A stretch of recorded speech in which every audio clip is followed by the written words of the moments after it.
ये घटना 1970 के दशक की है, जब एक साधारण दिखने वाली गुड़िया, जो देखने में किसी भी आम रैगडी एंड डोल जैसी थी, अचानक एक ऐसा रहस्य और डरावनी शक्ति बन गई जिसने पैरानॉर्मल वर्ल्ड की दुनिया को हिला दिया। ये कहानी शुरू होती है अमेरिका में रहने वाली दो नर्सिंग छात्राओं, डोना और एंजी से, जिन्हें इस गुड़िया से जुड़ी घटनाओं का सबसे पहला सामना करना पड़ा। डोना की मां ने उसके जन्मदिन पर यह गुड़िया गिफ्ट की थी, एक प्यारी सी बड़ी आंखों वाली रैगडी एंड डोल। शुरुआत में सब सामान्य था। गुड़िया कमरे में एक कोने में सजी रहती, जैसे एक डेकोरेशन पीस हो। लेकिन कुछ ही समय में डोना और एंजी को महसूस होने लगा कि ये गुड़िया साधारण नहीं है। गुड़िया कभी कभी अपनी जगह बदल लेती। पहले दोनों ने इसे अपनी भूल समझा, शायद उन्होंने उसे किसी और कोने में रखा था। लेकिन जब दिन ब दिन गुड़िया पलंग से कुर्सी से फर्श और फिर दूसरी जगहों पर बिना किसी के छुए पाई जाने लगी, तो डर ने अपनी जगह बनानी शुरू की। डोना जब काम से लौटती तो पाती कि गुड़िया का पोजीशन पहले से अलग होता है। कभी उसके हाथ उठे होते, कभी उसकी टांगें फैल जाती। लेकिन सबसे ज्यादा चौंकाने वाला पल तब आया जब उन्होंने गुड़िया को एक बंद कमरे में पाया, जबकि उस कमरे को उन्होंने ताला लगाकर छोड़ा था। धीरे धीरे गुड़िया के साथ अजीब घटनाएं और बढ़ने लगी। एक दिन एंजी ने देखा कि गुड़िया ने उसके तकिए के पास एक छोटा सा पर्चा छोड़ा था। वो पर्चा पेंसिल से लिखा हुआ था और उस पर लिखा था हेल्प मी, यानी मदद करो। ये वही कागज थे जो उस घर में कभी मौजूद नहीं थे। कोई पेंसिल या पेपर नहीं रखा गया था वहां। फिर वो पर्चा आया कहां से? अब दोनों सहेलियों को समझ में आने लगा था कि उनके साथ कुछ असाधारण हो रहा है। उन्होंने एक स्थानीय माध्यम से संपर्क किया जो आत्माओं से बात करने का दावा करता था। जब उस व्यक्ति ने मेडिटेशन किया और गुड़िया की उपस्थिति का अनुभव किया, तो एक चौंकाने वाला रहस्य सामने आया। उसने कहा कि इस गुड़िया में एक लड़की की आत्मा है, एनेबल हिगिंस, जिसकी मौत इसी अपार्टमेंट परिसर में हुई थी जब वो बहुत छोटी थी।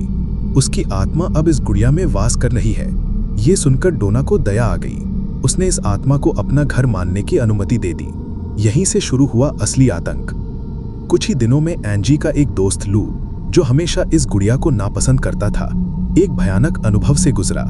उसने एक रात सपना देखा कि वो अपने बिस्तर पर लेटा है और एनेबल उसके सीने पर चढ़ी हुई है, उसका गला घोंट रही है। वो नींद में चीखते हुए उठा, पसीने पसीने। लेकिन जैसे ही वो उठा, उसने देखा कि उसके शरीर पर 3 बड़े बड़े पंजों के निशान थे, जैसे किसी जानवर ने उसे खरोचा हो। ये निशान कुछ घंटों में खुद ब खुद ठीक हो गए, लेकिन वो डर हमेशा के लिए उसके दिल में बैठ गया। अब ये स्पष्ट हो चुका था कि ये गुड़िया किसी मासूम आत्मा की नहीं, बल्कि किसी दुष्ट आत्मा का घर बन चुकी है। एक ऐसा बुरा नापाक अस्तित्व जो मासूमियत की आड़ में अपने पांव फैला रहा है। डोना और एंजी ने अब डर के मारे पैरानॉर्मल इन्वेस्टिगेटर्स एड और लॉरेन वॉरेन से संपर्क किया, जो इस क्षेत्र में विश्व प्रसिद्ध थे। एड वॉरेन ने जब पहली बार इस गुड़िया को देखा, तो उन्होंने कहा कि ये किसी आत्मा की नहीं, बल्कि डेमोनिक प्रेजेंस, यानी शैतानी उपस्थिति है। उनका कहना था कि भूत किसी निर्जीव वस्तु में नहीं रहते, बल्कि ये किसी दुष्ट आत्मा का प्रपंच है जो इंसानों के करीब पहुंचने के लिए इस गुड़िया को माध्यम बना रही है।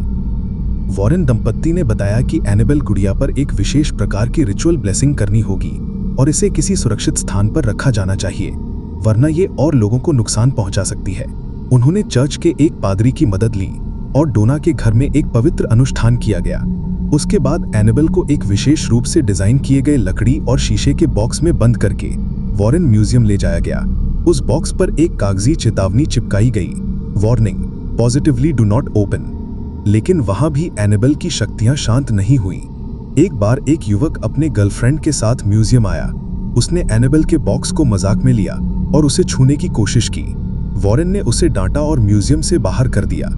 लौटते समय उसका बाइक एक्सीडेंट हुआ और मौके पर ही उसकी मौत हो गई। उसकी गर्लफ्रेंड ने बताया कि वो म्यूजियम से निकलते ही हंसते हुए कह रहा था, let's see what this doll can really do. Warren परिवार के अनुसार एनेबल डॉल ने उनके घर के अन्य हिस्सों में भी बुरे प्रभाव छोड़े। अक्सर रात को बिना वजह घंटियां बजती, कमरे ठंडे हो जाते और लॉरेन को अजीब आवाजें सुनाई देती। कई बार तो ऐसा लगा जैसे कोई अदृश्य शक्ति उन्हें देख रही है। एनेबल डॉल को पूरी दुनिया में डर की एक मिसाल माना जाने लगा। उस पर हॉलीवुड की कई फिल्में भी बनी, जिसमें द कॉन्जरिंग यूनिवर्स की एनेबल नामक मूवी सबसे प्रसिद्ध है। हालांकि फिल्म में दिखाई गई डॉल असल डॉल से बिल्कुल अलग दिखती है।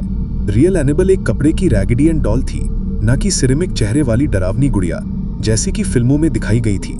फिल्मों ने एनेबल को ग्लैमराइज किया, लेकिन असलियत इससे कहीं ज्यादा खतरनाक और रहस्यमयी थी।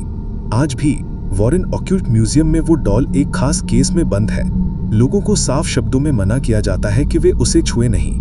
लॉरेन वॉरेन के अनुसार वो डॉल एक चेतावनी है, ये बताने के लिए कि दुष्ट शक्तियां मासूम शक्लों में भी हो सकती हैं। वो अक्सर कहती थीं, "It is not the doll that is evil, but what works through it."